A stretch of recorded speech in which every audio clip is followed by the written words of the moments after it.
श्री रामकृष्ण हरे. अभंग क्रमांक 143.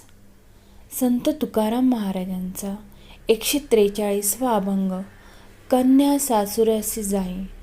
हा विठ्ठलाच्या भेटीसाई व्याकुळ झालेला मनाची अवस्था वर्णन करणारा एक अत्यंत भावपूर्ण अभंग आहे. यामध्ये सासरी जाणाऱ्या मुलीचे, आईपासून दूर झालेल्या बाळाचे आणि पाण्याशिवाय तडफणाऱ्या माशाचे उदाहरण देऊन तुकोबांनी केशवाच्या विठ्ठलाच्या दर्शनाची तीव्र आस व्यक्त केली आहे. अभंग. कन्या